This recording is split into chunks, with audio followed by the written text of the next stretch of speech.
E aí pessoal, tudo bem? Aqui é o Rony, professor de Física. Neste vídeo, vamos resolver um exercício relacionado ao estudo da indução eletromagnética. Observe o quadro enquanto eu faço a leitura do enunciado. Em 1831, Faraday fez girar um disco de cobre entre os polos de um ímã em forma de ferradura e observou o aparecimento de uma força eletromotriz constante entre duas escovas, uma em contato com o eixo do disco e a outra na periferia, conforme eu ilustro no quadro. Seja Azinho o raio do disco. Item A. Se o disco gira com velocidade angular ômega, com seu plano perpendicular ao campo magnético uniforme B, qual é a força eletromotriz gerada entre o eixo e a periferia? Para resolver o item A, eu vou recorrer a uma expressão já vista por nós em vídeos anteriores. Nós vimos que a força eletromotriz induzida é dada pela integral de caminho do produto escalar entre a força magnética por unidade de carga e o vetor dl. Antes de aplicá-la, vamos analisar a figura ilustrada no quadro. Aqui nós temos o disco de cobre de raio Azinho girando no sentido anti-horário com velocidade angular ômega. O eixo de rotação do disco coincide com o eixo Z, portanto, ele está furando perpendicularmente o plano do quadro, passando pelo centro O do disco em direção aos seus olhos. E o campo magnético uniforme, representado pelo vetor B, está orientado na mesma direção e sentido do eixo Z, conforme ilustrado.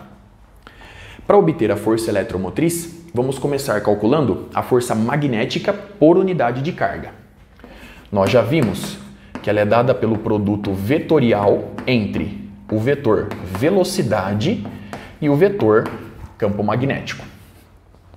Analisando a figura, vemos que um portador de carga elétrica Qzinho, que dista do centro O do disco uma distância Rzinho, possui uma velocidade V orientada na direção tangente à sua trajetória e, portanto, a velocidade está na mesma direção e sentido do versor φ, conforme eu ilustro no quadro. A partir da figura, vemos que a força magnética por unidade de carga fica dada por Vzinho na direção φ versor, produto vetorial com B na direção Z versor. Muito bem? Vamos agora aplicar a regra da mão direita a esse produto vetorial. Colocando a palma da mão na mesma direção e sentido do versor φ e girando-a de encontro ao versor Z, observe a figura, vemos que a força magnética por unidade de carga está orientada na horizontal e para a direita e, portanto, na mesma direção e sentido do versor Rzinho. Então, vamos ilustrá-la na figura. Então, aqui nós temos Fzinho magnético. Muito bem? Sendo assim, a força magnética por unidade de carga fica dada por V vezes B na direção R versor. O vetor dl está orientado na direção radial, na mesma direção e sentido da força magnética por unidade de carga. Portanto, eu posso escrever o caminho de integração, o vetor dl, da seguinte forma. O vetor dl nada mais é do que dr R versor. Consequentemente, a força eletromotriz gerada fica dada pela integral de caminho desse produto escalar.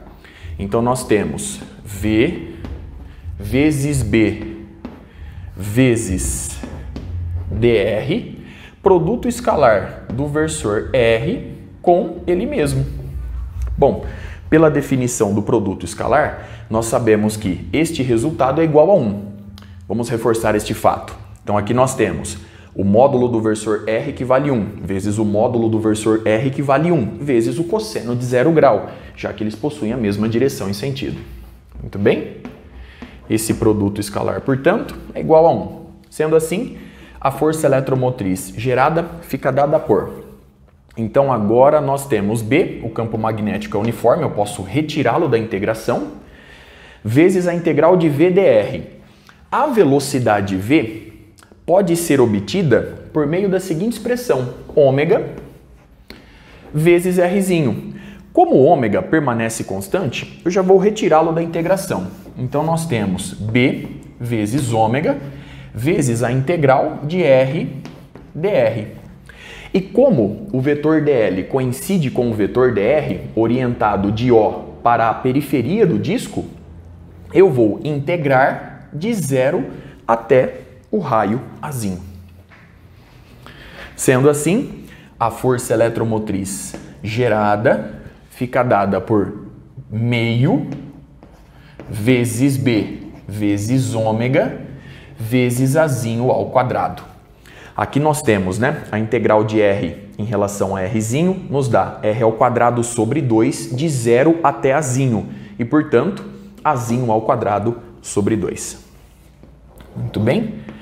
Aqui nós temos, portanto, a expressão da força eletromotriz gerada entre o centro O do disco e a sua periferia. Como a força magnética por unidade de carga está orientada na horizontal e para a direita, aqui nós temos o polo positivo e no centro O, o polo negativo. Dando sequência, vamos agora para o item B. O item B diz o seguinte: devido a esta força eletromotriz, passa uma corrente elétrica de intensidade I entre o eixo e a periferia. Calcule o torque que é necessário exercer para manter o disco girando. Vamos responder essa primeira parte do item B. Como a força magnética por unidade de carga está orientada na horizontal e para a direita, a corrente elétrica de intensidade I também vai estar orientada na horizontal e para a direita. Como essa corrente está imersa em um campo magnético aplicado, ela ficará submetida à ação de uma força magnética, cuja contribuição infinitesimal dF vetor é dada por dl, que multiplica o produto vetorial do vetor I pelo vetor B. Aplicando a regra da mão direita a esse produto vetorial, nós podemos orientar a força. Então vamos lá. Colocando a palma da mão na mesma direção em sentido do vetor I e girando-a de encontro ao vetor B, observe o quadro, vemos que a força magnética atua na vertical e para baixo, na mesma direção, porém sentido oposto ao versor φ. Consequentemente, ela exerce um torque no sentido de se opor à rotação do disco no sentido anti-horário com velocidade angular ômega. Vamos agora calcular o torque exercido por essa força. A contribuição infinitesimal ao torque é obtida pelo produto vetorial do vetor posição R pelo vetor dF. O vetor posição Rzinho está orientado nessa direção e sentido, e a força dF está na vertical e para baixo. Consequentemente, pela regra da mão direita, colocando a palma da mão na mesma direção e sentido do vetor R e girando-a de encontro ao vetor dF, vemos que o torque está orientado na mesma direção, porém sentido oposto ao eixo Z. Sendo assim, ele fica dado por d tal é igual. Então aqui nós temos o módulo do vetor Rzinho, simplesmente Rzinho, vezes o módulo do vetor dF, que aqui se encontra. Então nós temos dl, que multiplica I vetorial B, como o vetor I e o vetor B formam entre si um ângulo de 90 graus, nós temos I vezes B vezes o seno de 90 graus, que vale 1, e o vetor torque está orientado pela regra da mão direita na mesma direção, porém sentido oposto ao eixo Z. Então aqui nós temos um sinalzinho de menos. Então, vamos lá. Observe a expressão obtida e os cálculos realizados até aqui.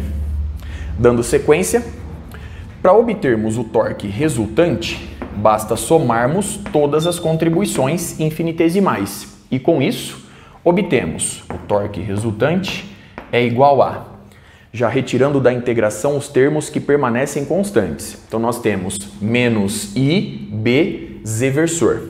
Então menos I vezes B, Z versor, que vai multiplicar a integral de dl Rzinho. Observe que o dl é o drzinho conforme eu citei no item A. Portanto, aqui nós temos R dr. E eu vou integrar mais uma vez de 0 a Azinho. Muito bem, então de 0 até Azinho, fazendo a varredura da extensão radial.